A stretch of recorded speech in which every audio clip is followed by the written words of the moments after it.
Hello, this is an introduction to the Dannysound Dynamics.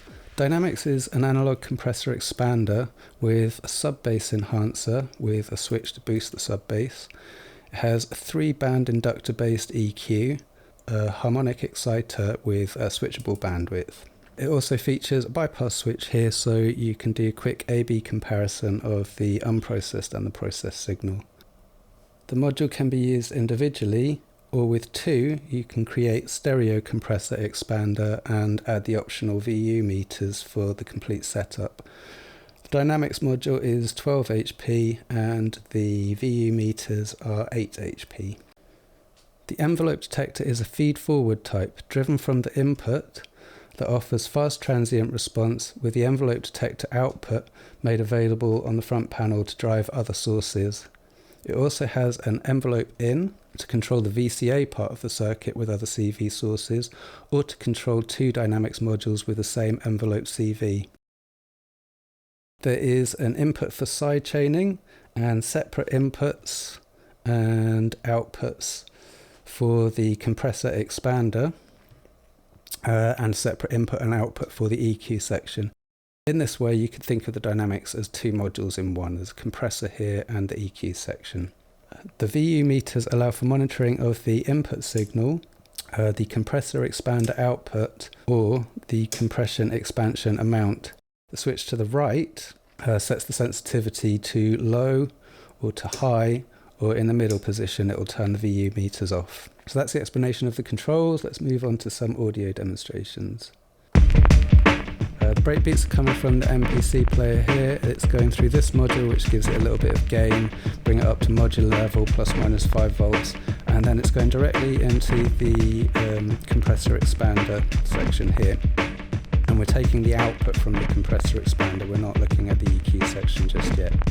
So this is the clean signal, and this is the unbypassed signal, so this is the process signal. If I increase the compression, I can bring up the amplifier gain a little bit here to compensate for the drop in gain when it's compressed.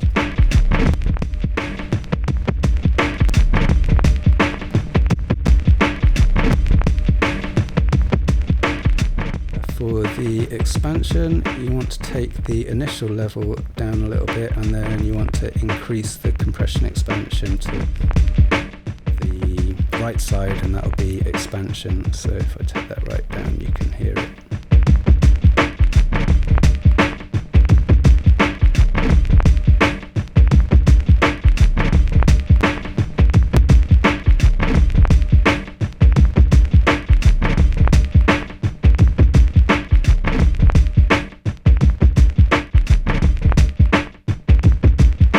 There you go, if I change the envelope settings a bit down, you can hear the effect a little bit more.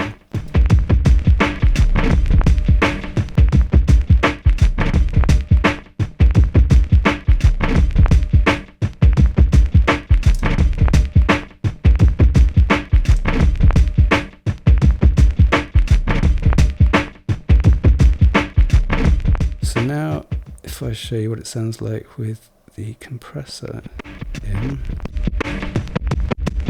we do some extreme compression. I mean, you wouldn't really normally use it like this, but just to show you, how far you can go with this.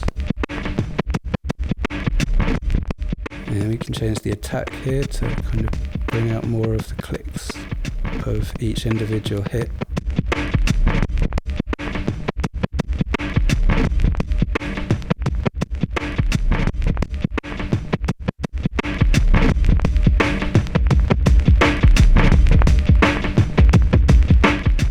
Also add in some sub-bass here if you want to increase the sub-bass frequencies.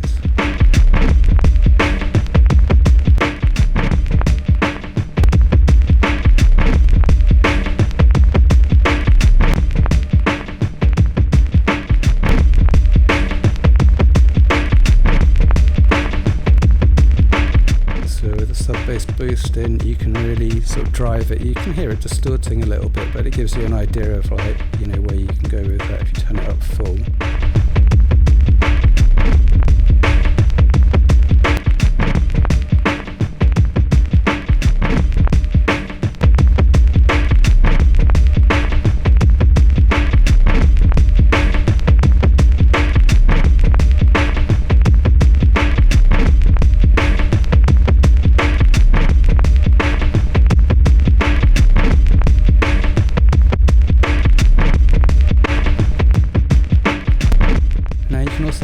back in some of the clean signal. So you can go quite extreme with the compression, and if you add in back some of the clean signal, the two of them combine together and it makes it sound sort of compressed, but you still retain some of the original dynamics from the clean signal.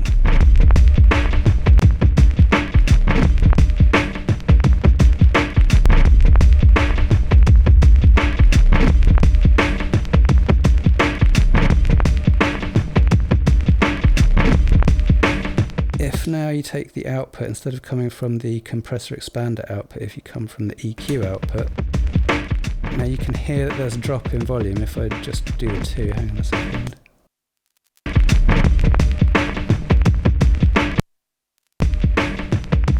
So you hear there's a drop in volume there. That's to give this EQ a little bit more headroom to operate in.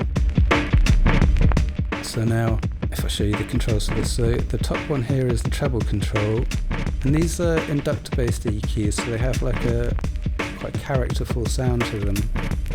So here you can hear, this is the high frequency, and these are bands, they're not shelves, so like the treble and the bass, they're not shelf EQs.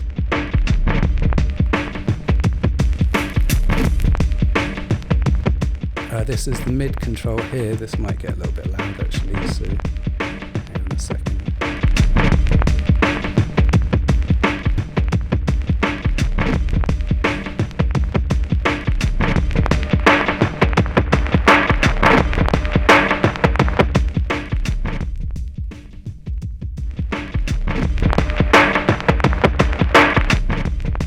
And then the bass.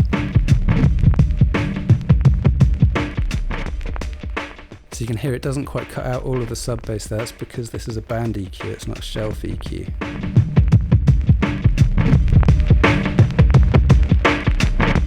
So that's that. And here's the exciter.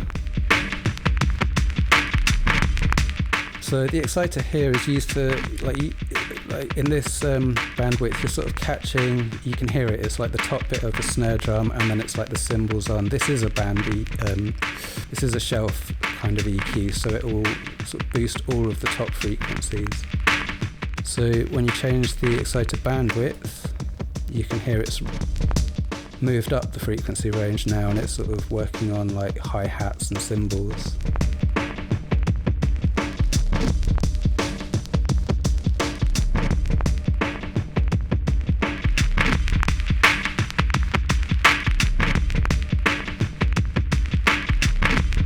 Now, when you're coming out of the EQ and you're using the bypass button, what actually happens is that the signal is being bypassed directly to the output.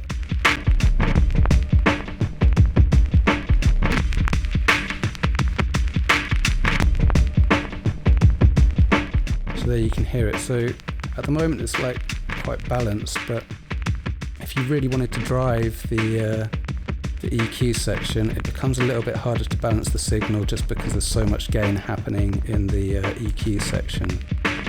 So at the moment it's not too bad because we've got quite a lot of compression happening, but if I switch it over, so it's now just the compressor coming out of here, going into the EQ and then coming out of the EQ.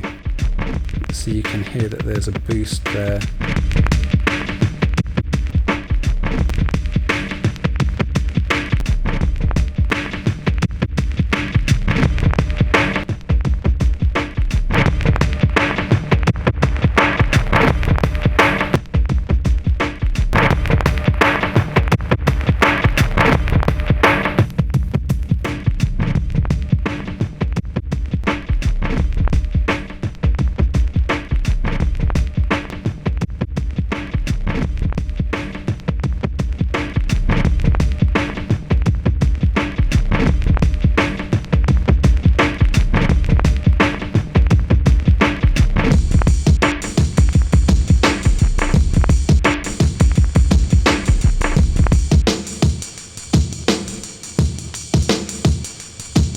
So this is a good idea, this is good to explain, this is good to explain how the expander operates, and it can be used to change the dynamics of a beat. So at the moment, If you leave it clean, you can hear you've got like sort of cymbals riding in the background there.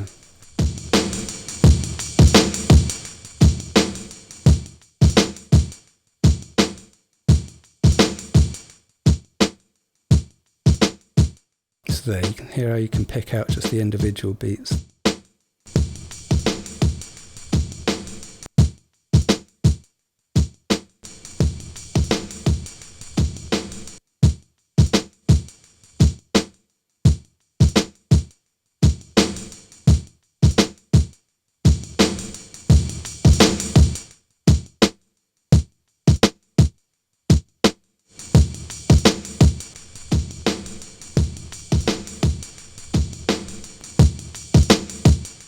You can hear it's just giving extra punch to each of those individual hits.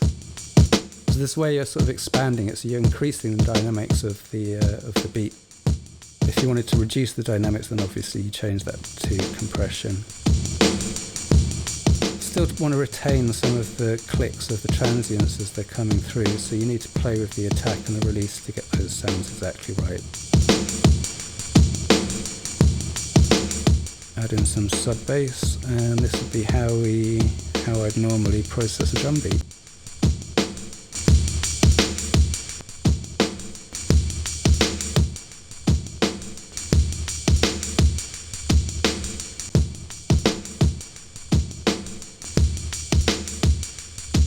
Increase the volume a little bit.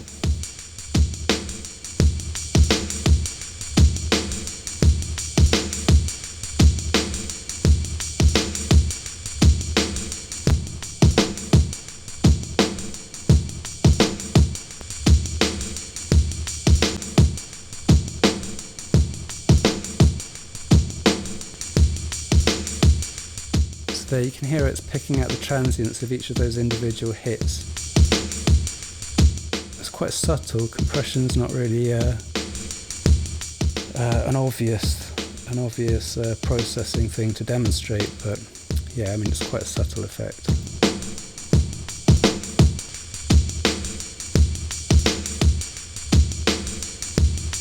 Let's listen to just the compressor.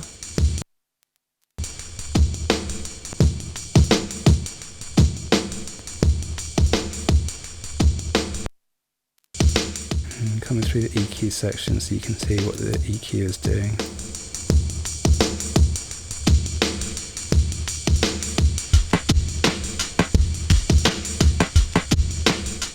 The input gain here also sort of determines how much of the signal drives the envelope detector. So I'll switch this over so we're looking at the compression amount.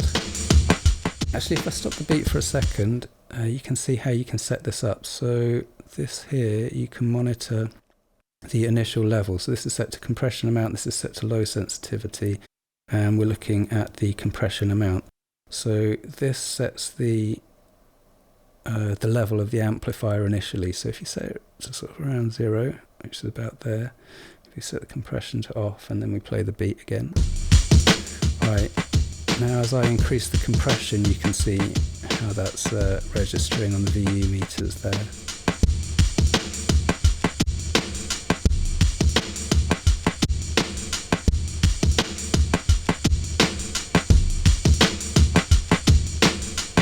And similarly, if you wanted to do it the other way with the expansion, then we just take the initial level down and then we increase this up, and then you can just see how that registers on the meters as well.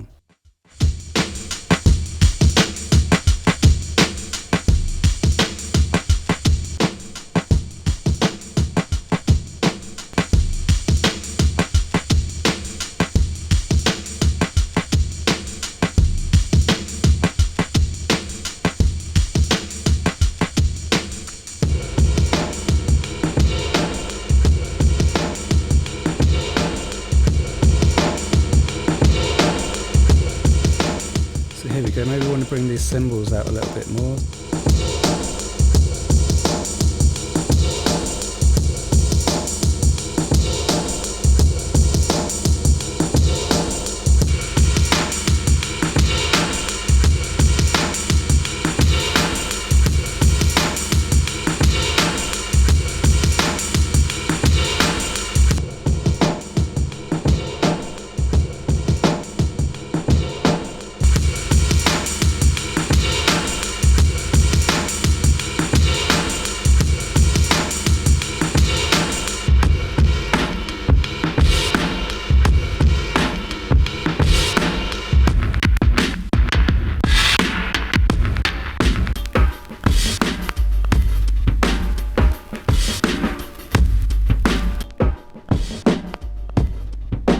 So here we want to see if I can, you can hear the bass that's happening in the background there. This is bypassed now, so there's some bass going on there. It'd be nice to sort of bring that out a little bit, so let's play around with the EQ a little bit and the sub-bass enhancer.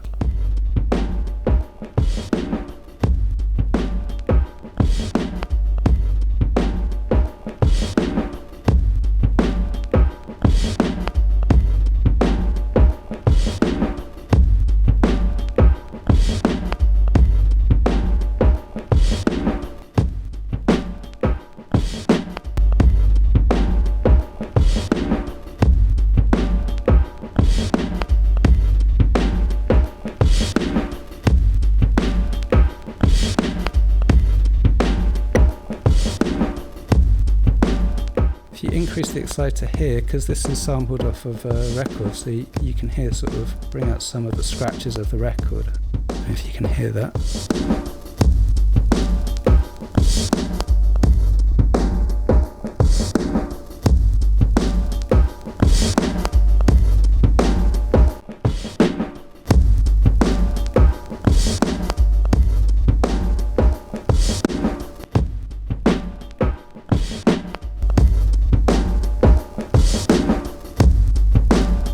Now there's a little bit of a volume jump here.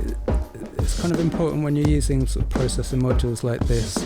You want to keep the volume of the unprocessed signal and the processed signal sort of fairly similar when you're A/Bing. Just because with an increased sort of loudness of the processed signal, it sort of tricks you into thinking that it sounds better, and it's not always the case. So it's good to kind of try and match the levels as best you can.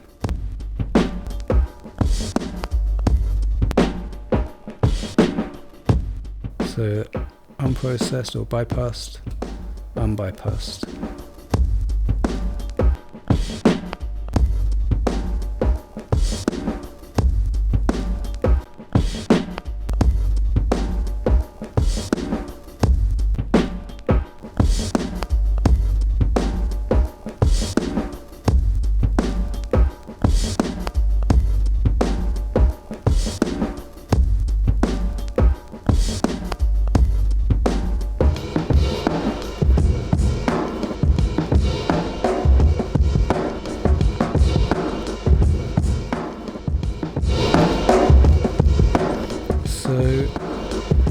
So I'll show you a little bit of the soft clipping characteristic now, I think.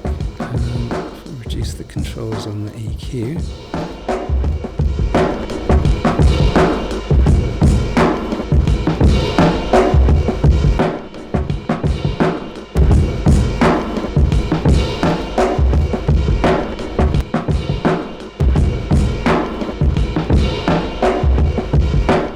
This is the drum beats sort of being driven into a little bit of soft clipping there.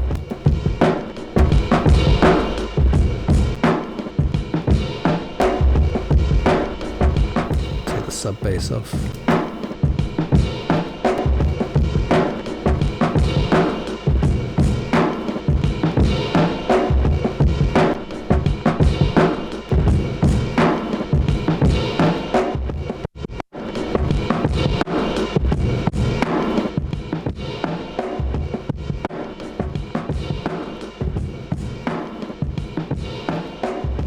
Also a point to note is the input gain here.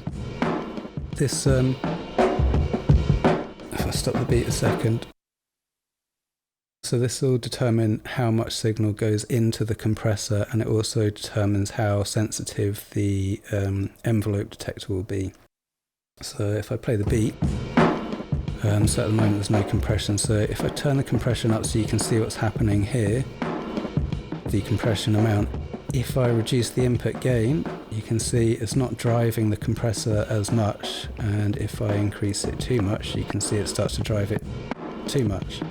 So there's a point around there where you want to set it, and that's kind of basically your sensitivity for the envelope detector, and it also determines like how much volume is coming in from the input into the compressor. This also relates to the bypass signal because you don't really want it changing too much if you're changing this level. So if I adjust the input level, you can hear the bypass signal changes level with that. So the bypass signal is after this control and before it goes into the compressor and the rest of the circuit. In that way you can A/B stuff a lot easier as it kind of tracks the gain. So I'm sort of bypassing and unbypassing here.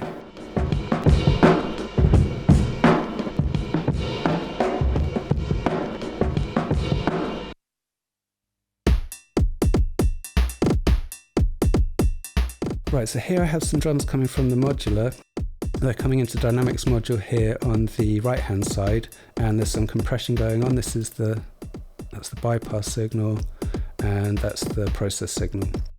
So the output is coming from the EQ out, and that's just going straight into the computer. I'm using the other output from the compressor here to drive into the sidechain input of the Dynamics module here on the left. And that's getting signals, just a sine wave coming in to the input here. So if I bypass it, that's the signal that's coming in. So unbypassed. Now if I increase the amplifier drive, you can hear what's happening with the compression.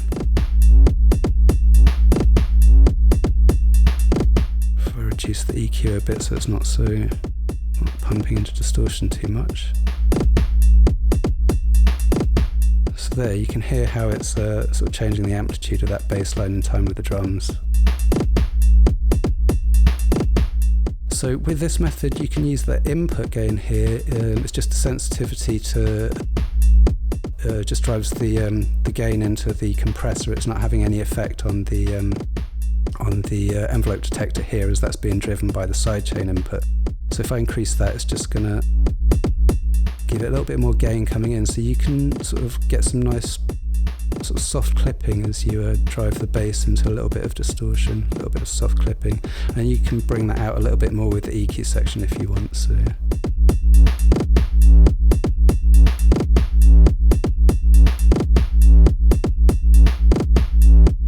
obviously you can further shape the sound here with the attack and decay, attack and release times here. So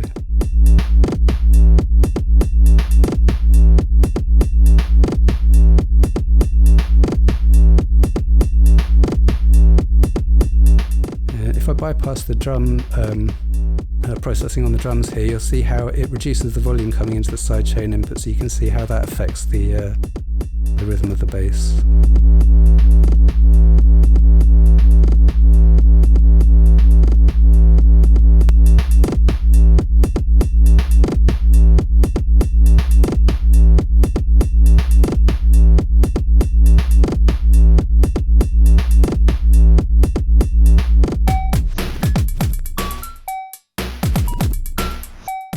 So for this example I'm going to show how you can use the dynamics in a stereo setup, but this time using it as a compander. So what I've got here is a little melody coming in. It's coming into the input of the Dynamics module here, which is bypassed at the moment, and then I'm taking the output and it's going into an analog delay. So if I bring the delay up,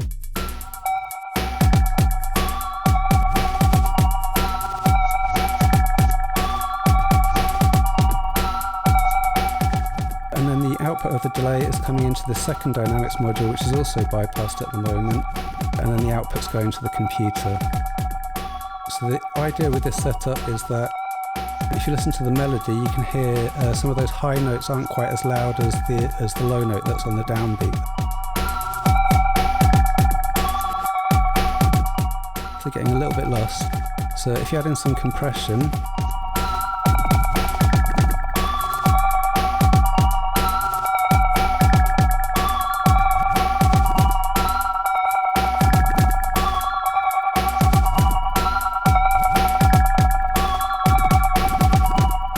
so you can see it's compressing the sound, so it's driving the delay at a more even volume. So now if you want to bring those dynamics back, because it's all being compressed, maybe you want to bring those dynamics back, you take the output and you come into this second Dynamics module, and this is acting as an expander. And what I'm doing here is I'm taking the envelope out from the first one, which is the compressor, and I'm using that, connecting that to the envelope input here. So that's determining the envelope of both this one and that one. So these controls control both dynamics modules. So if I bring that back in,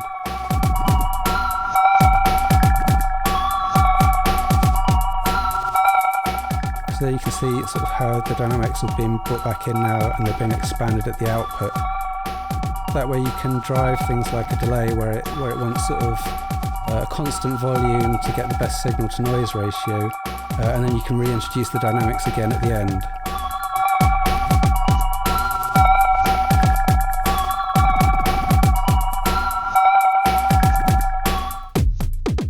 So for this example, I'm just going to play around with some noise really.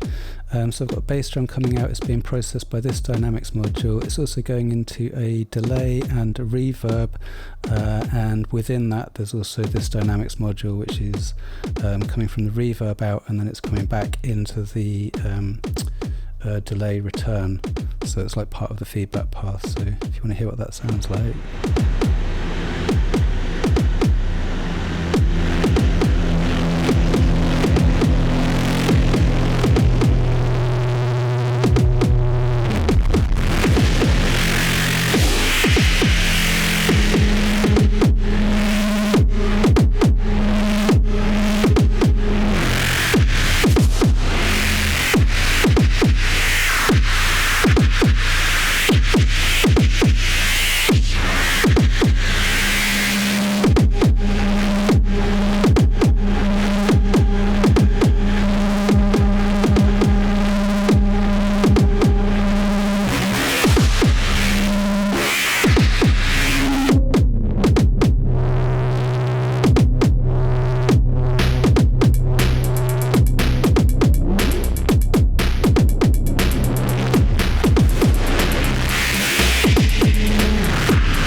Thank you very much for watching. Hope you enjoyed the video.